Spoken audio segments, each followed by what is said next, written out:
Áno, presne všetko, vážiť, áno. A keď dojde nejaké... Ideš robiť, nie? A sadáte ma nejak... Ináč by to aj tak robili, koľko nás, keď bolo... Tam je pekná cerevita. No keby nemusí.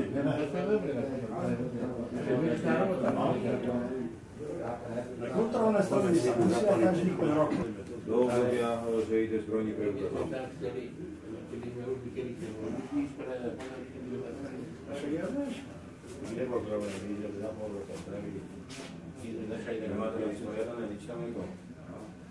Aj tá chata dáme svoje, ale teď pozemkov je. Oni nemajú riešiť sa, čo ich dali vedieť, ako si robím to zále, ale ak chceme to nejak... Dobre, chlapci, ďakujem pekne za návštevu. Dobre. Agentúrne, ale sa... Dobre, však vy sa tu budete rozhovaliť, nemáte?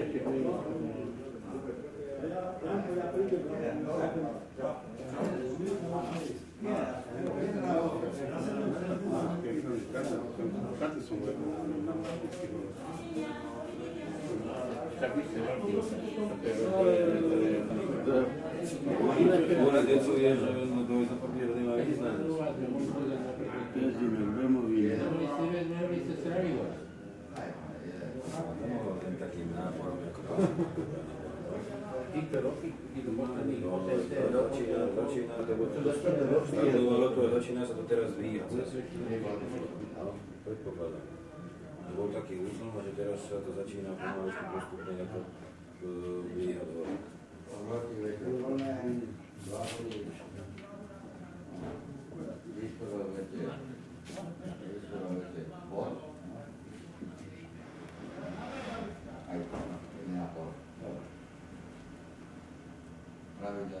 Ty si jak žid, 50-50, 7-20. Áno?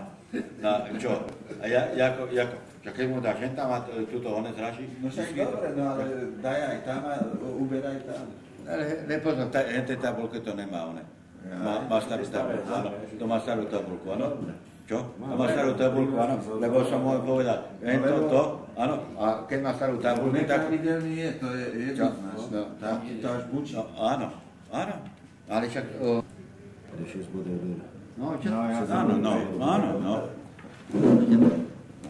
To je paružie riedke. Čo? Je. Toto je dobré číslo. Čo? Toto je dobré číslo teraz.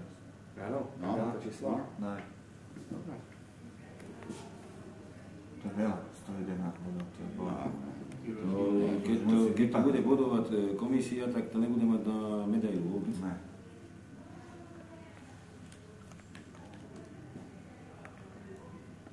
Sme hovorili? Či 20? 215. 15. Je. No, počkej.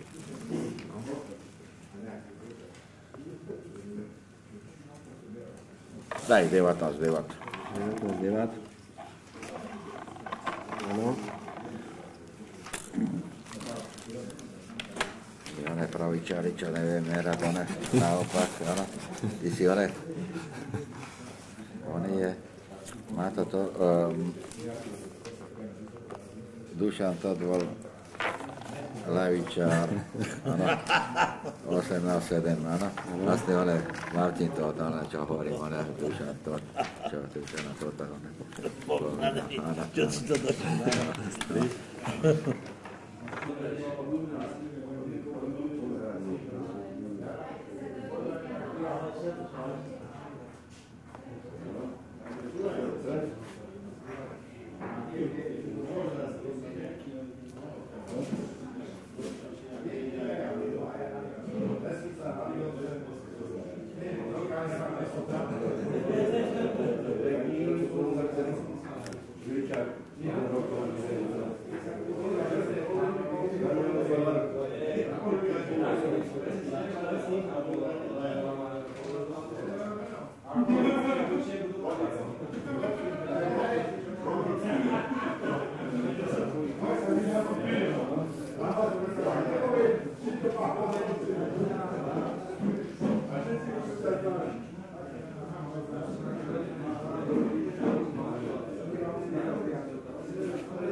Toto je.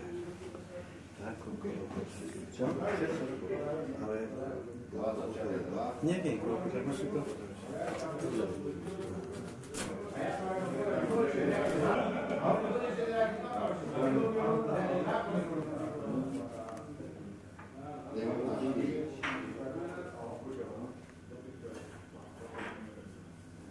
No dám ruby. Nemá, čo?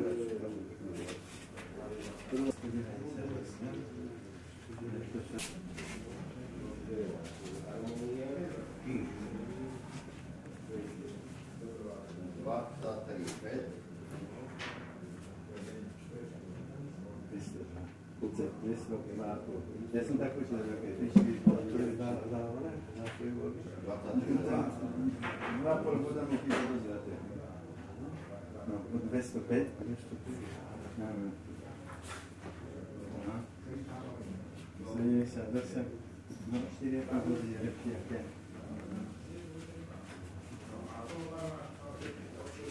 Čo? No.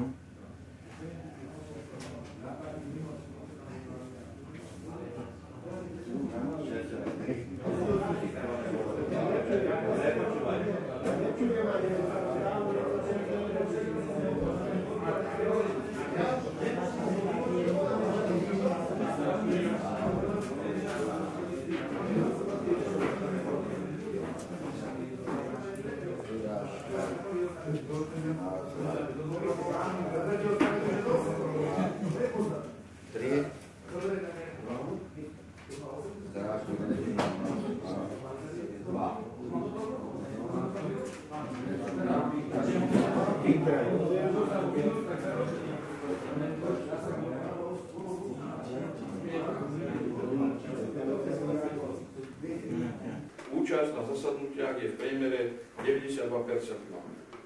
Kladne hodnotíme skutočnosť, že predstavenstvo dokázalo bez vážnejších problémov započať činnosť okresnej organizácie v zložitých podmienkach v roku 1997. Dozorná rada konštatuje, že odborné komisie zabezpečili všetky dôležité činnosti okresnej organizácie SPZ. Osvetová komisia v spolupráci s predstavenstvom zabezpečila školenie uchádzačov o prvý polovný lístok a následne aj skúšky. Ako bolo uvedené v ekonomickej správe, táto skutočnosť výrazne zlepšila ekonomiku okresnej organizácie. Ekonomická komisia napriek neskoršiemu začiatku činnosti zapríčinenej problémami okolo delimitácie majetku bývalej okresnej organizácie plnila všetky úlohy v roku 1997 dobre. Súčasťou plánu práce ekonomickej komisie bolo vykonať do konca roku 1997 školenie finančných hospodárov. Toto sa však z organizačných dôvodov vykonalo až v roku 1998. Polovnícka komisia v súlade s plánom práce prekontrolovala plány lovu, zabezpečila schôdzu polovných hospodárov a v spolupráci s predstavenstvom okresnej organizácie zabezpečila aj chovateľskú prehliadku. Kynologická komisia v spolupráci s Poľnickým združením Viničné zabezpečila jesenné služby stávačov, ktoré mali veľmi dobrú úroveň. V spolupráci s Poľným združením Javorník, Limbach vykonala predbežné skúšky farbiarov. Strelecká komisia. Táto komisia vzhľadom k tomu, že pre túto činnosť nemáme v našom okrese zatiaľ vytvorené vhodné podmienky, pripravovala podklady pre svoju činnosť v nastávajúcom období. Úsek ekonomiky a hospodárenia okresnej organizácie SPZ. Dozorná rada vykonala previerku vedenia pokladničného denníka za účasti predsedu ekonomickej komisie a konštatuje, že vedenie pokladničného denníka je v súlade s ekonomickými predpismi a je vedené správne. Finančné prostriedky boli vynakladané účelne a úsporne.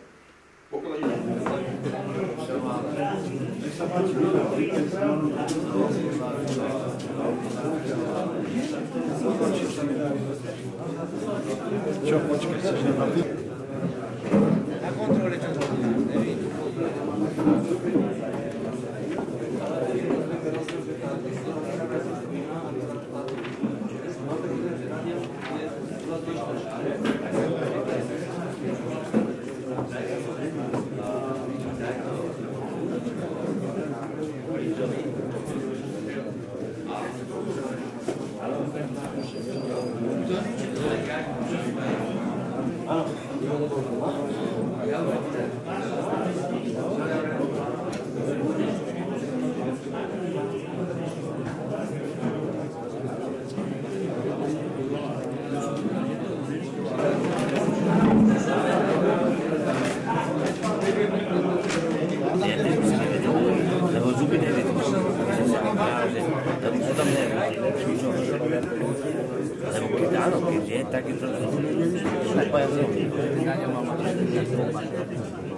Tento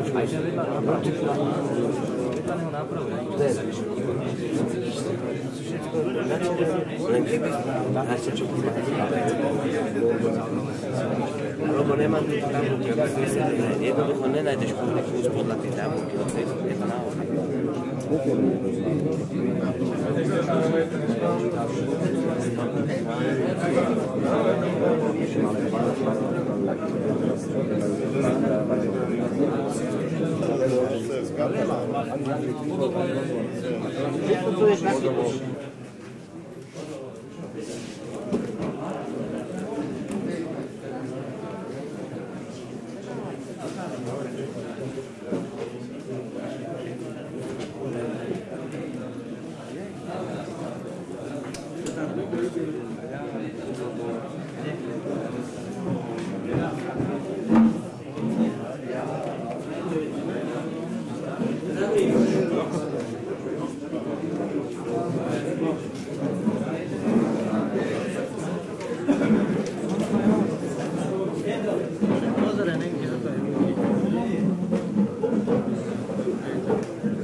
Dovolte mi, abych vás privítal na aktíve polovných hospodárov a ostatných účastníkov polovačiek v okrese Pezinok. Dnešný aktív sa koná pri príležitosti priebehu a ukončenia chovateľskej prehliadky. Polovní tomu prispeli, patrí aj z našej strany úprimné poďakovanie. Chovateľská prehliadka, hoci bola organizovaná tak, ako bola organizovaná, bola dohodnutá a bola práve preto tak organizovaná, aby bola účelná, rýchla, účná a aby vás proste nevytrhovala z vašich rodín, z vašich revírov a z vášho proste osobného času. Dúfam, že tu máme priestor dobrý a môžeme si, ak máme potrebu, porozprávať o všetkom bohato a široko. Mám za to, že aj keby sme to tu držali aj týždeň, 2 týždne, že by to splnilo len to isté poslanie, ako to plní v priebehu týchto 2 dní. Neznášali sme však také riziko, aby sme to museli draho poisťovať, aby nám z toho niečo chýbalo. Dúfam, že si to organizované všetko tak rozdelíme, ako ste to organizované na chovateľskú prehliadku priniesli. No a teraz teda poďme konkrétne tej chovateľskej prehliadke trofejí. Viete, že v zmysle tejto novej vyhlášky o chovateľských prehliadkách sa to robí tak, ako aj doteraz, na jednom mieste spravidla, v tom okrese alebo v tej spádovej oblasti, v tom regióne, to sme dodržali. Prakticky trofeje sú tu zo všetkých 25 polovných revírov okresu Pezinok. Jeden revír šúr nestrelil trofejovú zver, strieľal len bezpárovú zver. Áno. Ostatné všetky revíry tu trofeje majú a sú tu na prehliadke prezentované. Pokiaľ sa to nejak medzi tým, čo som bol preč, neupravilo, na chovateľskú prehliadku boli predložené všetky trofeje, až na dve z polovníckeho združenia Harmónia Modra. Tak sme konštatovali do obeda, myslím si, že to ešte platí. Ostatné tie trofeje, podľa teda tých záznamov, ktoré polovní hospodári dali, sú tu. Čiže na prihliadke je prítomných 173 trofejí, z toho je 18 jelenov, 29 danielov, 27 muflonov, 86 srncov a 17 kusov tých starších a aj mladších diviakov. Pokiaľ ide o plnenie plánu lovu podľa jednotlivých druhov zverí, je stav za minulý rok nasledovný. U zvery jelenej sme mali celkový plán lovu 47 kusov, z toho bolo plánovaných 19 kusov jelenov, čo predstavovalo 33%, čiže zhruba správne, mohlo tam byť až o niečo viacej, až 40%. Z tých 19 jelenov sme strelili 18 kusov, z jelenic sme namiesto 12 strelili 8 a mláďat namiesto 16-11. Plnenie lovu celkové u jelenej zveri je 79%. Pokiaľ sa týka o zver dančiu, tam sme mali plán 87 kusov, 32 kusov malo byť danielov, čo je 37% a ten reál je okolo 33%. Z tých 87 sme 77 splnili, čiže 89% sa splnil plán lovu, áno, a prakticky až na revír Kukla si polovnícke združenia či spoločnosti úlohu plnili dobre. U tej jelenej zvery sa môžem vrátiť, prakticky tam sa nepodarilo uloviť plánovaný počet zvery v Javorníku jelenej a pod plánom sú aj na Rybníčku a v Harmonii, čo je všeobecne známe. U tej dančej som to spomínal. U monoflonie zvery bol stav nasledovný. Plán bol 116 kusov, ulovili sme 80 kusov, 69% plnenie plánu lovu. Baranov sme chceli 35, ulovili sme 27 kusov, áno, a podobne je to aj u mufloníc, 41, 31, 40, 22. Tu je situácia obdobná ako u jelenej zvery. Úlohy si nesplnili leštiny, rybníček, biela skala. Ulovilo sa 86 kusov. No, tu si prakticky úlohy plnili jednotlivé revíry, tým 90% tam prihliadnúť. Dobre. U zvery diviačej sme chceli uloviť 209 kusov, ulovili sme 158, čo je 76% plnenie plánu lovu.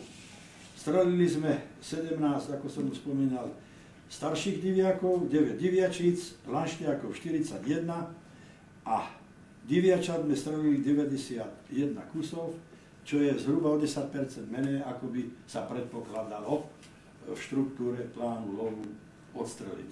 Viete, že tých tohoročných mláďat u diviačiat by sa malo streliť okolo 67 a viac percent, záleží na tom, aký je prírastok. No, z tohto odstrelu, ktorý som vám spomínal, komisia, ktorá bola vymenovaná okresným úradom, tak ako to vyhláška predpokladá, posúdila za nesprávny odstrel len 9 kusov, z toho 8 kusov srncov prvej vekovej triedy a jedného daniela, ktorý však bol uhynutý. Ale podľa vyhlášky sa spomína ako nesprávny odstrel, hoci bez následkov, logika. Tak prakticky sa jedná len o tých srncov, sú všetci v prvej vekovej triede a je takéto rozvrstenie. Tak to budeme plánovať.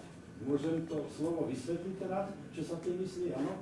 Ak teda by sme chceli strieľať, ja neviem, 10 kusov, áno, tak tých 10 násobíme 0,7, čiže nebudeme strieľať 10, ale len 7 kusov. A bude sa to zisťovať za celý okres, za spolupráce doporučujú všetkých polovných hospodárov a že sa to bude potom rozdielovať na jednotlivé polovné revíry. A polovní hospodári samozrejme a štátny orgán zrejme majú vedomosti a musia to teda tak urobiť, aby to bolo priechodné. Aj u vás, aj aby to splnilo ten cieľ, ktorý to splniť má. Ale k tomuto si porozprávame určite potom, keď budeme sa baviť o plánu.